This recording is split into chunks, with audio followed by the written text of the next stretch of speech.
de l'AES, camarades membres des différents gouvernements de l'AES, chers participants donc au premier sommet des chefs d'État de l'AES, bonjour. C'était un immense plaisir et un honneur de nous retrouver ici aujourd'hui, une date bénie, une date mémorable, le 6 juillet 2024, ici à Niamey. Avant tout propos, rendons grâce à Dieu qui a permis donc que ce jour soit.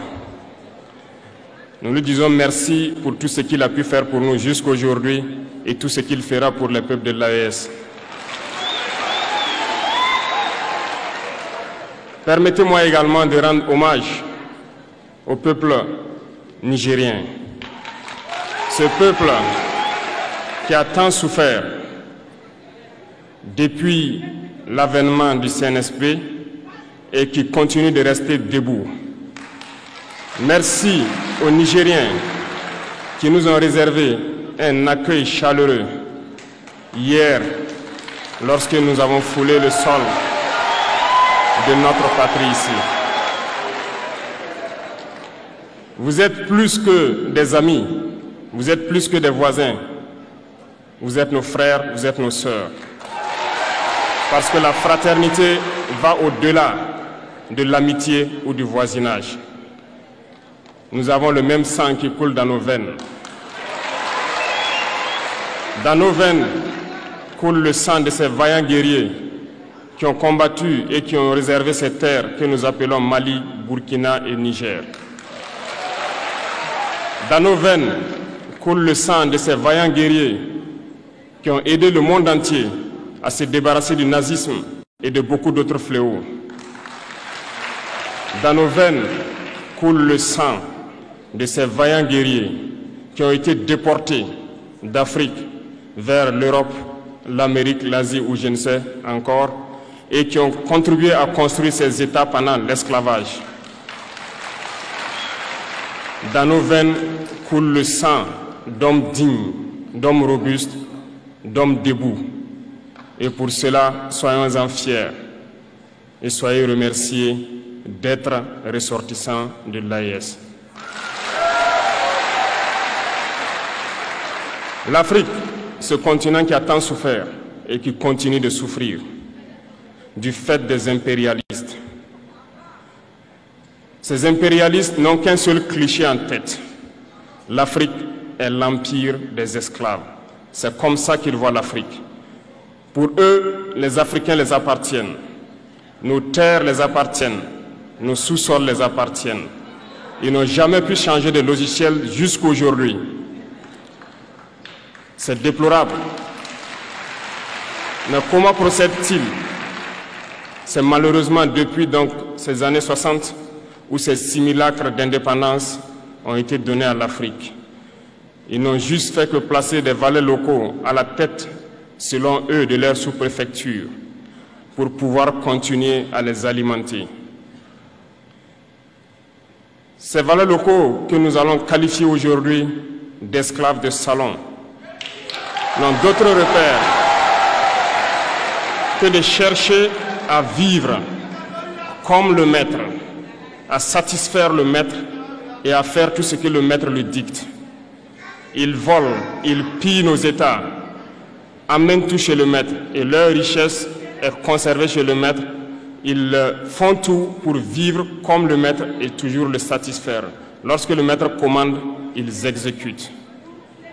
Savez-vous qui sont ces esclaves de salon? Eh bien, nous allons vous expliquer ce que c'est. Ce sont des individus qui n'ont aucune dignité, qui n'ont aucune morale, qui n'ont aucune personnalité. Mais le maître esclave a toujours su identifier ces individus. Ils sont toujours prêts à trahir leurs frères pour satisfaire le maître. Ils nous ont trahis depuis l'indépendance et d'autres continuent jusqu'à aujourd'hui à nous trahir au profit de leur maître. Ces individus continuent toujours, contre vents et marées, à piller l'Afrique, à aider le maître à piller l'Afrique. Ils se plaisent à le dire chaque année dans leurs sondages économiques. Le Burkina est le pays le plus pauvre, le Mali est le pays le plus pauvre, le Niger est le pays le plus pauvre. Nous sommes classés parmi les derniers. Très bien, si nous sommes aussi pauvres qu'ils le disent, mais quand est venu le moment de prendre nos responsabilités, nous avons demandé à ces maîtres de quitter les lieux. Pourquoi ne veulent-ils pas partir?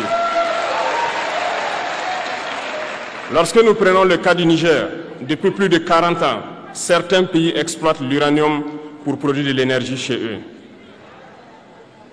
D'Ottawa jusqu'à Paris, les rues sont illuminées, c'est la lumière. Mais au Niger, c'est l'obscurité qui nous est servie.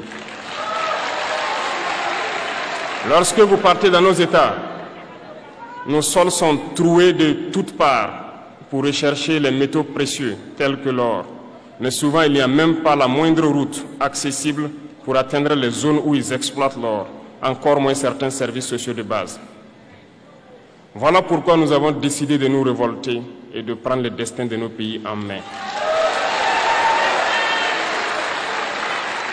Il y a bien d'autres exemples.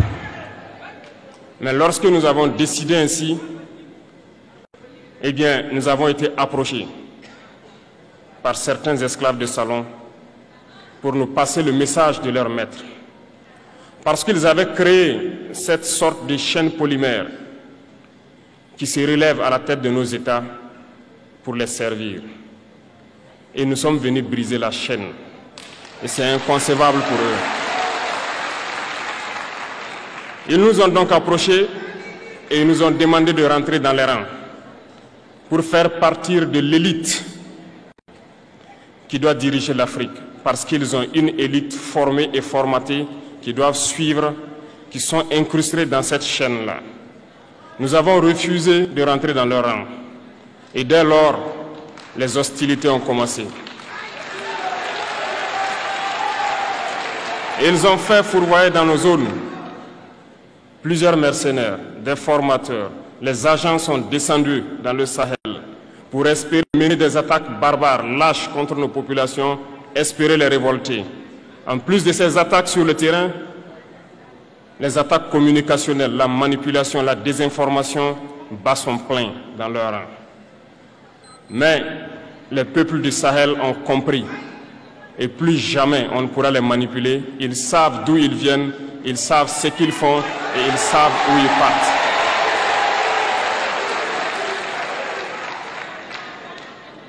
Nous n'allons plus permettre cela. Les gens sont éveillés et les gens se battent aujourd'hui, pas pour nous-mêmes, mais pour les générations à venir. Et merci à tous pour le combat qui est livré. Cela ne nous fait jamais pleurer. Nous n'allons pas trembler. Nous allons affronter. Nous allons nous battre pour l'indépendance réelle, pour notre liberté. Parce que pour faire peur au peuple de l'AES, ces individus n'ont que 3 termes dans la bouche: démocratie, liberté, droits de l'homme. Bien sûr, leurs valets locaux ne sont élus que dans un processus démocratique, libre et transparent selon eux leurs valeurs. Quoi de plus normal qu'on veuille nous imposer cela, parce que c'est eux qui édictent les règles. Très bien, nous avons décidé de nous assumer. Voilà pourquoi un 26 juillet 2023, lorsque le Niger a décidé de tourner la page, les esclaves de salon et leurs maîtres sont montés sur les grands chevaux. Ils ont mis leurs valets locaux en avant et ont décidé de mener une guerre contre le peuple nigérien. Nous avons donc dit, quiconque osera s'en prendre au Niger nous aura en face, parce que nous mènerons une guerre sans merci jusqu'à la dernière goutte de sang pour quiconque osera s'attaquer à nos États. Cette parole, cette décision que nous avons eue hier est d'actualité aujourd'hui et sera d'actualité demain et pour toujours. Ainsi naquit l'AES le 16 septembre 2023 dans une architecture de défense mutuelle. Mais nous avons jugé nécessaire de prolonger et d'agrandir donc l'architecture de l'AES. Ce qui nous rassemble aujourd'hui doit nous permettre d'aller sur d'autres terrains en plus de la défense, notamment les finances et l'économie, les infrastructures, la santé, l'éducation, bref, j'en passe. Je souhaite donc que ces moments soient pour nous une histoire que nous allons écrire pour l'AES, mais surtout pour l'Afrique et pour le monde entier.